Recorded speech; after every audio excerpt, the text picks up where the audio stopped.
1912년 우리가 입체주의 시대로 거슬러 올라갈게요. 피카소가 동료인 브라크와 더불어 입체주의를 탄생시킨 이래 대단히 많은 사람들이 입체주의를 추종하기 시작했죠. 너도 나도 입체주의 막 그러던 시절입니다. 그래서 피카소와 브라크가 이렇게 있는데요. 이 두 사람은 상당히 호흡이 잘 맞았죠. 그래서 아이디어는 브라크가, 그 다음에 그거를 살려내는 건 피카소가, 이런 조합이거든요.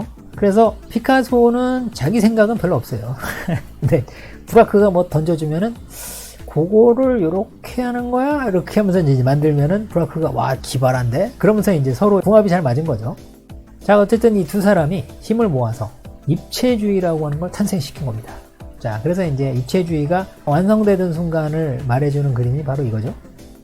그래서 피카소의 만돌린을 치는 여인. 요 그림이 그려졌을 때 요 무렵 입체주의라고 하는 게 완성됐어요. 그 다음에 이렇게 그려진 입체주의 그림은 그럭저럭 뭘 묘사한 건지를 약간 투박하긴 하지만 알아볼 수 있었습니다. 만돌린을 치는 여인 제목을 딱 봐도 우리가 직관적으로 느껴지죠. 아, 머리를 뒤로 묶은 여인이 보이고, 그 다음에 이 여인이 안정된 포즈로 지금 만돌린을 잡고서 연주를 하고 있구나. 이게 딱 보이죠.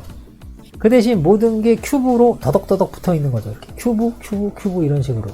여러분, 이게 입체주의의 원조격인 그런 입체주의입니다. 정통 입체주의적인. 그래서 이런 작품이 수집가들이나 평론가들에게 대단히 인정을 받으면서 많은 후배들이 딱 이 스타일로 작업을 했죠. 그러다 보니까 파리에서 열리는 전시회 중에서 사람들이 가장 관심을 갖고 있었던 그런 작품들이 입체주의 그림이죠. 뭔데 이렇게 평론가들이 좋게 평하고 수집가들은 열심히 기를 써서 막 수집을 하려고 할까? 사람들의 관심이 쏠린 거죠. 여러분, 이게 뉴욕타임즈입니다. 뉴욕타임즈 일면입니다. 여러분, 그런데 뉴욕타임즈 일면의 헤드라인 기사가 이거예요. 이때 가을 파리 살롱을 입체주의가 지배했다. 여러분, 요게 뉴욕타임즈 헤드라인 기사예요. 이 말은 뭘 말하냐면은 뉴욕 사람들의 가장 큰 관심사 중에 하나가 돼버렸다는 거죠. 뭔데요? 하도 저쪽 바다 건너서 피카소가 어쩌니? 입체주의가 어쩌고? 막 이런 얘기를 하도 떠들다 보니까. 근데 뉴욕에는 당시에 입체주의를 뭐 흉내라도 내는 사람이 있습니까? 없습니까? 없죠. 말하자면 외계에서 들려오는 신기한 소식 같은 거예요. 그래갖고 자기들이 지금 알고 있는 미술과는 전혀 다른 미술이 지금 파리에서는 최고다! 뭐 이러면서 막 이렇게 인정받고 있다고 그러니까 뉴욕 사람들의 관심이 대단히 높아서 뉴욕타임즈가 파리에 있었던 전시회를 소개하는 게 일면 머릿기사예요. 이거 대단히 놀랍지 않습니까? 그런데 여기에서 신문 편집도 좀 눈여겨보셔야 되는데, 신문 편집하는 사람들이 제법 노력을 많이 한 게 뭐냐면 자기 나름 입체주의식으로 사진을 잘라붙였어요. 이렇게 해갖고 이제 자기 나름 입체주의가 뭔지를 한번 표현해보고 싶었어, 편집자가. 여러분, 그런 식으로 당시에는 입체주의에 대한 관심이 대단히 높았다, 그런 얘기입니다. 이것도 참 특이한 일이죠. 어떻게 신문 일면에 전시회 기사가 나가는 것도 희한하고, 그 다음에 편집자가 또 나름 입체주의 하면서 사진 잘라붙이고 막 이런 식으로 했다는 것도 대단히 신기하죠. 자, 어쨌든 그래가지고 입체주의의 시대가 열렸거든요. 그래서 입체주의 시대가 본격적으로 열렸는데, 뉴욕타임즈에서 실린 이때가 1911년 10월 정도, 그 무렵에 요 뉴스가 나갔었고, 그래서 1912년부터는 입체주의 전시회가 마구마구 생겨나는데, 근데 이때 입체주의를 추종하는 사람들의 그림을 많이 볼 수 있었는데 피카소나 브라크의 그림은 볼 수가 없었다. 왜냐하면 그 피카소, 브라크의 화상이 있는데 그림 작업하는 갤러리 하는 캄바일러라는 사람이 전략적으로 대중들에게 노출시키지 않는 신비주의 전략으로 많은 VIP들에게 사시겠습니까? 해갖고 팔아먹었거든요. 이게 이제 판매 전략인데, 그러다 보니까 대중들은 피카소나 브라크의 그림을 볼 기회가 없었죠. 그래서 어떤 화가들의 작품들이 이제 인기가 있었냐면은 메챙제, 장 메챙제라고 하는 화가, 이 사람의 작품은 아까 보여드렸던 만돌린을 키는 여인, 그거랑 비교해 보시면 뭐가 좀 달라졌냐면 스타일은 비슷한데 색조가 좀 화려해졌죠. 아까 피카소나 브라크는 다른 색깔 잘 안 쓰거든요. 그냥 누리끼리한 색깔로만 이렇게 그려내는 게 피카소, 브라크 스타일인데, 이들을 따르는 화가들은 뭔가 그래도 좀 정성을 더 들여야 되겠죠. 그래갖고 부채를 든 여인, 이런 식으로 대단히 선명한 색조로 그렇게 해서 더 눈에 띄게 이렇게 그렸습니다. 그런가 하면은 알베르 글레즈는 세잔의 목욕하는 여인들 대수욕도 이런 그림에서 아이템을 가져와다가 입체주의 형식으로 그렸죠.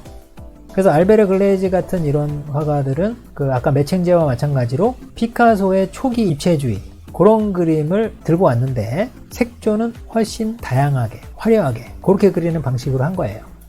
두 사람이 이런저런 입체주의에 대한 이론서도 쓰면서 피카소, 브라크 허락도 안 받고 지들끼리 입체주의는 이런 것이다 뭐 이러면서 이론서 쓰고 P2O 그룹을 이끌었던 그런 사람들입니다. 자, 어쨌든 당시의 분위기는 어때요? 이런 식으로 피카소나 브라크는 저 위에 구름 위에 말하자면 신비주의 전략으로 보이지도 않아요.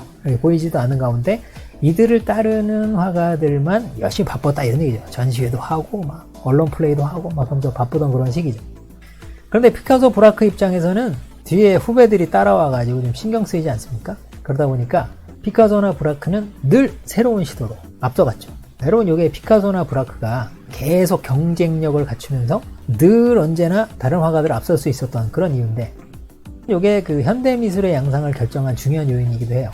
무슨 얘기냐면, 여러분, 피카소, 브라크는 계속 입체주의에 원래 만들었던 형태를 가지고 울거먹을 수도 있었을 것 같아요. 계속 울거먹고 돈은 잘 벌리죠. 왜냐면 사람들이 자신의 그림에 대해서 여전히 신비감을 갖고 있고 대중들에게 알려지지도 않았고, 그래서 VIP들한테 계속 팔면 좋겠지만 이런 그거 몇 년 안 갑니다. 그렇겠죠? 왜냐면 새로 등장한 화가들 그림은 더 화려하고, 그러다가 갑자기 후배 중에 한 명이 좀 독특한 그런 입체주의 그림으로 사람들한테 관심이 싹 쏠리면은 자기들은 잊혀질 수도 있겠죠. 그래서 화가들이 가장 경계하는 게 뭐냐면 자기 복제죠. 자기 복제. 자기가 만들어서 꽤나 유행시킨 그런 양식이 있으면은 그거를 계속 반복해서 그리는 것만큼은 자기가 자중하고, 그런 유혹이 있다 하더라도 계속 새로운 것을 발표해야 되는 의무감에 시달리거든요. 그런 압박에 시달리는데, 그래서 미술이 자기 복제를 피하고 계속 새로운 시도를 하게끔 만든 인간들이 누구냐면은 피카소나 브라크입니다. 이 피카소나 브라크가 절대 선두는 내줄 수 없다 라고 해가지고 계속 새로운 걸 치고 나가는 바람에 계속 새로운 게 등장하니까 그 뒤를 쫓아가던 화가들은 어땠을 것 같으세요? 이들을 앞서려는 생각은 꿈에도 못 꾸고 따라가기 급급했던 거죠. 피카소나 브라크가 또 새로운 거 했다더라? 그러면 아이고 빨리 배워야 되겠다 라고 해갖고 또 따라하고 하다 보니까, 그러니까 피카소나 브라크는 그런 방식으로 자신들의 우위를 절대 내주지 않았습니다. 피카소나 브라크의 새로운 어떤 시도들을 한번 정리를 해보면은, 말씀드렸듯이 원천 아이디어는 브라크입니다. 아이디어는 다 브라크야. 근데 이제 피카소는 그것을 형식적으로 살리는데 탁월합니다. 그래서 다른 사람들 눈에 훨씬 좀 더 자극적으로, 더 강렬하게 그렇게 보이는 쪽으로 만드는 데는 피카소를 당할 사람이 없죠. 하지만 그 브라크 입장에서는 왜 자기 아이디어를 다 내줬을까요? 자기는 아이디어는 많은데 피카소만큼 그것을 살릴 자신이 없었기 때문이죠. 자기 아이디어를 피카소보다 더 잘 살릴 수는 없다는 거죠. 그러다 보니까 아이디어 다 주는 거죠.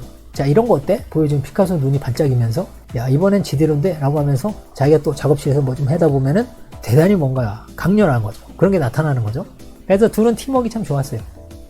입체주의의 원래 아이디어도 브라크가 낸 거거든요. 브라크가 세잔 선생님께서 원근법을 무시하셨다. 그러면서 브라크가 만들어낸 거고, 분석적 입체주의라는 단계로 나아가게 되는데, 분석적 입체주의 단계로 나아가는 것도 브라크 아이디어입니다. 그러다가 분석적 입체주의 단계를 지나면은 종합적 입체주의 단계로 나아가게 되는데, 이 종합적 입체주의 단계를 개척한 사람도 브라크입니다. 근데 여기서는 약간 섬세하게 나눠보면은 뭔가를 덕지덕지 붙이기 시작했거든요. 피카소나 브라크가. 그 첫 시작은 브라크가 그림에다가 벽지를 잘라붙인 것이 시작이에요. 그래서 종이 잘라붙이기, 이게 불어로 뭐냐면 빠삐에 꼴레라는 겁니다. 종이 잘라붙이기, 빠삐에 꼴레. 여러분, 요거를 브라크가 처음 시도했더니 피카소가 굳이 종이만 붙여서야 되겠냐 라고 하면서 이것저것 붙이기 시작했죠. 이제 이런 식으로 피카소는 남의 아이디어를 가져다가 이렇게 뭔가 새로운 시도도 해보고 이런 걸 좋아하죠. 그래서 신문지 잘라붙이고 여기저기 붙어있는 상표 라벨 같은 거 떼서 붙이고, 그런 식으로 새로운 시도를 하면서 뭐가 탄생하냐면 꼴라주라는 게 탄생하죠. 꼴라주. 여러분, 이 꼴라주를 만들어낸 인간이 피카소입니다. 그래서 이것저것 잘라붙이는 거죠. 잘라붙이고 하는 이런 걸 하게 되는데, 자, 그래서 이 두 사람의 조합, 원천 아이디어는 브라크, 그 다음에 그걸 살리는 쪽은 피카소. 그렇습니다.